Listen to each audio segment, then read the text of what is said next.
If you haven't yet noticed, you probably will. Some of our city parks and green spaces are actually falling apart.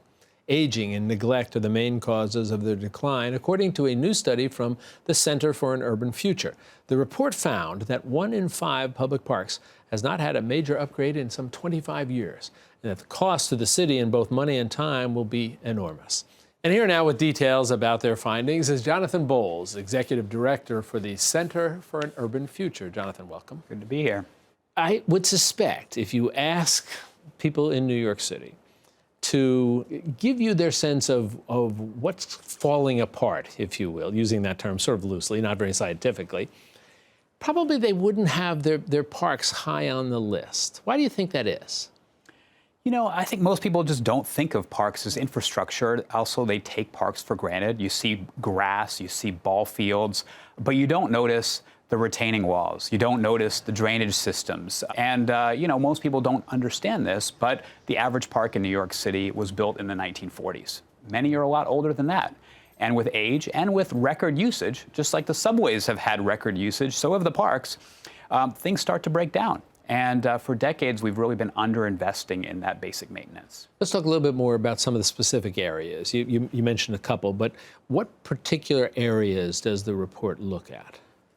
Yeah, well, we went out with a really open mind to figure out, well, what is happening with the parks? What are the infrastructure issues? And it is these kind of invisible and unsexy things that we heard about time and again. So, for instance, drainage systems. A lot of the parks, the original clay pipes for drainage that existed when the park was built, often in the 1940s or earlier, are still there. They're deteriorating. They have leaks. And what happens is that when it rains at a lot of the parks across New York City, you have flooding for days after it rains. So if you want to go for a jog, if you want to walk your dog, you know, there are areas that are off limits because there's basic flooding. The retaining walls, things that hold up the parks or parts of parks, walls and other things are at the end of their useful life and could be a safety hazard. One of the things that struck me about the report, we're looking at some of the numbers. For instance, the number of acres we're talking about and the numbers of staff, folks that are dedicated to tending to them. Were you surprised at the disparities there? I was. And also it was just really surprising to learn just the connection between that maintenance staff and infrastructure problems. That if you don't have people that are there on a regular basis to do upkeep, to mitigate problems before they get worse, you end up having much larger infrastructure needs. And that's where we've gotten today. And so, you know, we have 150 gardeners citywide for a park system that has about 20,000 acres. In contrast, San Francisco has 200 for a park system that is about a quarter of the size of New York's. Also, electricians. Chicago's park system has more electricians than New York City's park system does. But it's also plumbers, masons. A lot of that other key maintenance staff is really lacking in New York City.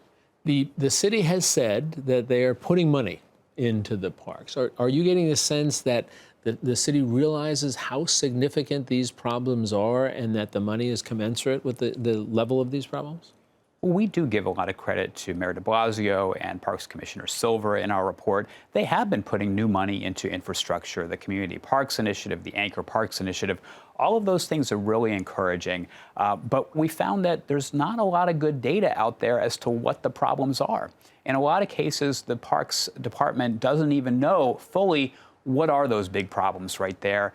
And they're also handcuffed to a certain extent by the way that we fund parks infrastructure in New York City. Right now, most of the dollars we have to do upkeep and infrastructure maintenance in the parks is through discretionary funding. So the city council, borough presidents will allocate a certain amount of funds, but not surprisingly, those funds will go to sexier things like playgrounds and ball fields, whereas a lot of the unsexy infrastructure that we identified, there's no real source for that kind of need. Talk about clay pipes and retaining walls as opposed to ball fields and playgrounds. You know, which one's going to float to the top? Absolutely. Obviously. But why is it that you look at some parks, Central Park, for instance, you mentioned Prospect Park, and they seem to be in much better shape? Why do you think that is? Well, clearly the way we fund parks, I mean, Central Park, Prospect Park benefit from having conservancies, a lot of outside donations that come in and bolster what the city spends on those parks. It's obviously needed, and we see with the Central Parks Conservancy, which I'm a big fan of, but obviously they've had those resources that have gone into a lot more gardeners and electricians and plumbers and those things that really are maintaining the park. When you walk around Central Park, you see people that are doing upkeep on a regular basis. But that's not the case at all parks around the city. A lot of the smaller and mid-sized parks could really benefit from that extra maintenance staff. So what do you think some solutions might be? I think it starts with a dedicated revenue source for basic parks maintenance.